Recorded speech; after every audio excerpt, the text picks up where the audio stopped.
आज के इस वीडियो में हम डिस्कस करेंगे मेरे एक सवाल, एक जिज्ञासा को, जो कि मेरे मन में आई जब मैंने कल तीसरी बार मूवी देखी महाअवतार नरसिम्हा।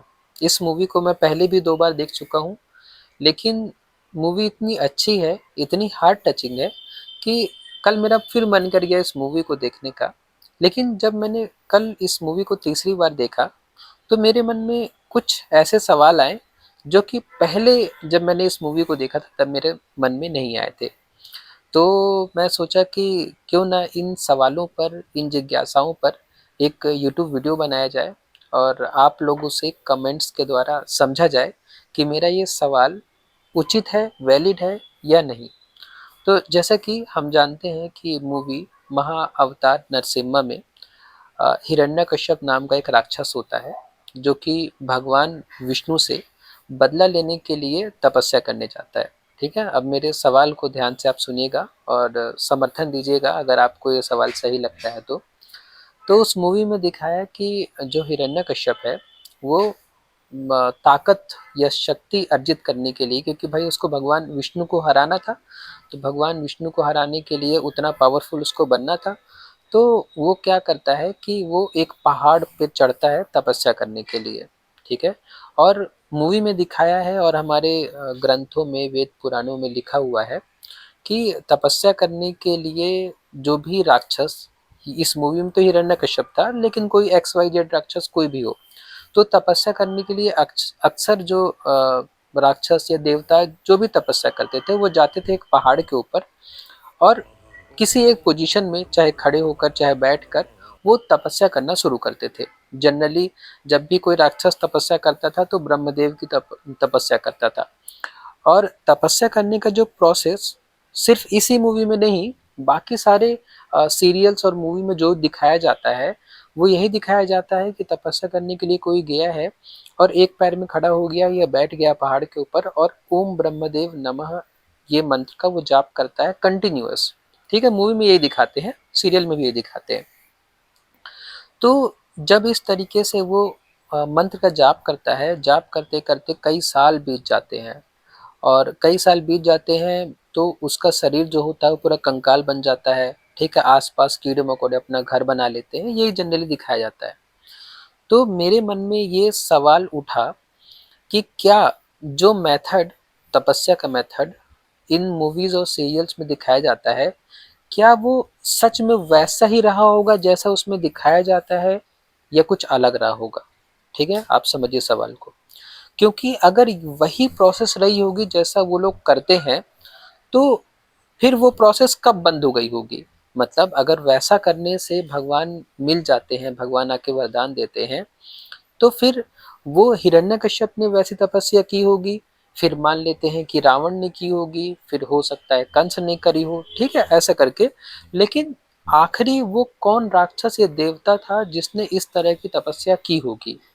ठीक है, मेरा सवाल आप समझिए कि एक तपस्या थी, जो एक राक्षस या देवता गए पहाड़ के ऊपर और वहां पे एक पैर पर खड़े होकर एक मंत्र का जाप किए बहुत सालों तक, और फाइनली भगवान खुश हो गए और उनको दर्शन दिए। और आज अगर हम भगवान को याद करने के लिए, भगवान को बुलाने के लिए जो प्रोसेस करते हैं वो तो एकदम अलग है। अब वैसा तो कोई नहीं करता। ठीक है, आप कई साल छोड़िए, यहाँ तो कुछ महीने भी ऐसा कोई नहीं करता। अब पूजा पाठ कैसा हो गया है, अब भगवान को बुलाने के लिए, रिझाने के लिए, मनाने के लिए हम क्या करते हैं, हम कर्म कांड करते हैं, हम हवन करते हैं, पूजा करते हैं, भजन करते हैं। तो जब जब हिरण्यकश्यप ने जिस तरीके से तपस्या की, जब जो देवता थे वैसे तपस्या करते थे और भगवान आ जाते थे, जब वो मेथड ट्राइड एंड टेस्टेड था। ठीक है, ट्राइड एंड टेस्टेड मतलब कि वो मेथड से भगवान सच में आ जा रहे थे। तो किस युग में, किस सदी में उस तरह की तपस्या बंद हो गई और हम जो इस युग में हैं आज, और इस युग में तो उस तरह की तपस्या न कोई कर सकता है ना कोई करता है। आज तो अगर हम भगवान को बुलाना चाहें, भगवान से कुछ मांगना चाहें, तो हम क्या करते हैं, 5-10 मिनट, 1 घंटा, 2 घंटा, 3 घंटे मेडिटेशन कर लेते हैं, ध्यान कर लेते हैं, भगवान को याद कर लेते हैं और कोई ज़्यादा भक्ति दिखाने के लिए कर्मकांड कर लेते हैं, हवन कर लेते हैं, पूजा कर लेते हैं, आरती पढ़ लेते हैं। तो लेकिन ये जो मेथड है, इससे तो हमें कोई नहीं दिखा आज तक कि जिसको भगवान आके मिल गए हों और वरदान दे दिए हों। तो मेरे मन में ये सवाल आया, पहला सवाल है ना, कि जो जिस तरीके से हिरण्यकश्यप ने तपस्या की थी, वो तपस्या उसके बाद कौन-कौन किया और कब वो तपस्या बंद हो गई और कब हम कर्म कांडों की तरफ चले गए और कब हमने ये पूजा यज्ञ और ये सब करने शुरू कर दिए, ठीक है? तो ये मेरा सवाल एक। अब मेरा इसमें दूसरा, अब मेरा ये व्यू है, मेरा ओपिनियन है ना? मुझे लगता है कि जिस तरीके से तपस्या ये दिखाई जाती है हमारे सीरियल और मूवी में, वैसे एक्चुअल में हिरण्यकश्यप लोगों ने नहीं की होगी।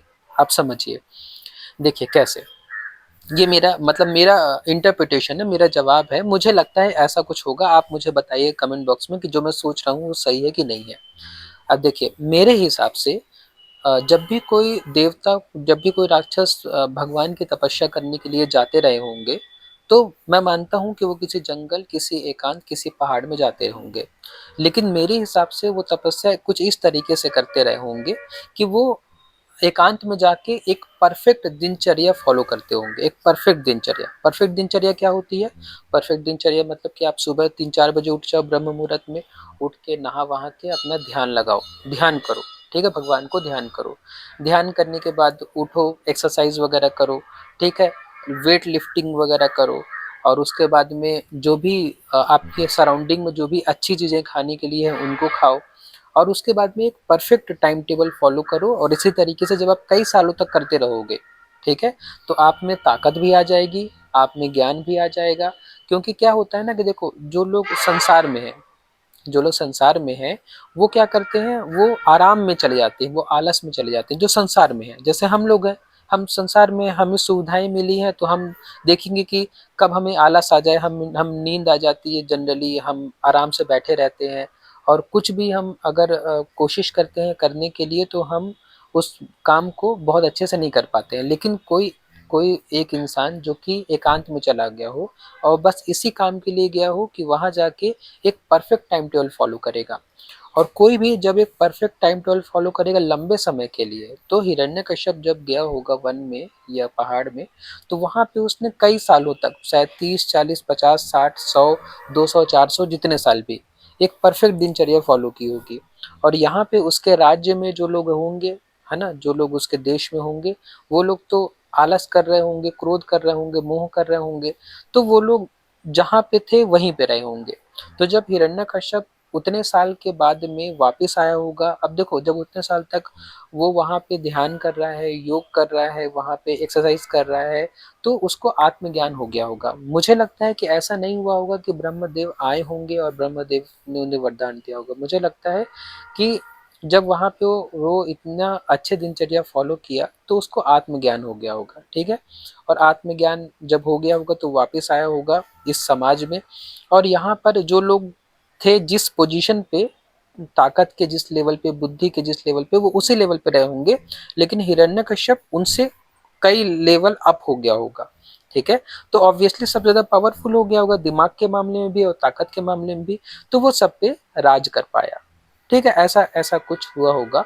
और तो मुझे मतलब मुझे यहाँ पे एक मेरा सजेशन ये है कि जब भी इस तरीके की मूवी बनाई जाए और इस तरह के सीरियल बनाए जाएँ, तो हम तपस्या को थोड़ा प्रैक्टिकल करके दिखा सकते हैं। इससे क्या होगा कि जो देश के बच्चे हैं, युवा हैं, वो समझेंगे कि जब हिरण्यकश्यप तपस्या करने गए, तपस्या का एग्ज़ैक्टली मतलब क्या था।